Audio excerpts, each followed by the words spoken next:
What's up guys? Halika samahan niyo uli kami. Sama ko nga pala yung mag-ama. Yan no. Pupunta kami sa ilog. At kami maliligo. Bigla ka nagkayaan dahil mahinit ang panahon niya yung today. Ayan. Binabayday namin yung daan papunta sa ilog. Medyo malapit lang siya. Ayan, palusong yung daanan namin. Oops! Mali. Naligaw kami. Balik kami pa sa pataas. Ayan. Mukhang pagod na nga ay mag-ama.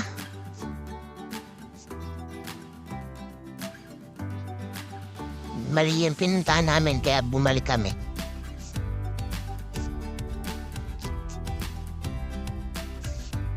Ayan, natatanong na namin yung ilog na parang lake na... Lake nga siya. Hindi pala siya ilog.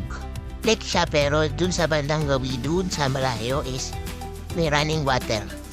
So kadugtong na rin siya ng river na ilog. Ayan, medyo pagod na nga yung anak niya. At ayun, narating na namin yung ilog. Ay, yung lake pala. Ayan, naghahanap kami ng bababaan. At ayun, nakakita na nga yung mag-ama ng babaan. Ayan, kasalukuyan bumababa sila sa ilog. Ay, sa lake pala. Nakikita nyo naman guys yung view. Nakaka-relax siya. Ayun, nagbaba na nga ng bag at mag-ready na yung mag-ama. Nihaya lang nila ako kasi naiinitan na raw sila. So, bababa na rin ako, guys. Ayan, medyo mataas yung bababaan. Ayan. Nakikita nyo nga yung anino ko. So, tayo, nag-ready na yung mag-ama.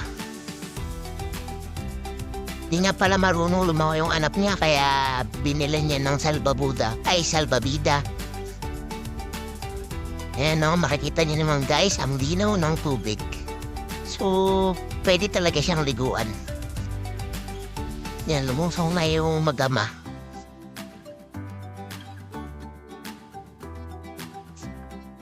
Yun, at nagtampisaw na nga. At tuluyan nang naligo ang dalawa. Yan o. Nakakita nga rin pala kami ng langaw na bukang bubuyog. Hindi ko alam kung bubuyog ba ito o langaw. Pero sumisip-sip din siya ng mga mga bulaklak. Ayan, nakita ko sa di kalayuan yung mag-ama. Medyo papunta na sila sa malayo. Eh ako dito sa gilid lang dahil wala akong dalang brief na pamalit. Ayan, susundan ko sila at babantayan ko yung mga gamit nila. Nakakita nga pala kami dito guys ng bangka. Ayan, yung kulay green na yan, bangka yan. Bangka na tumaob. Nakikita nyo nakalutam is yung unahan ng bangka. Lumubog na siya kasi nahihirapan na siya kaya pinili lang niya lumubog. Bakal nga pala yan guys. So pinalawang na kaya hindi na siya nakakahod. Yan, makikita nyo yung mag-ama. Ayan. Ang saya-saya nila. Sana all. So ito nga palang kabilang side is pam-pam.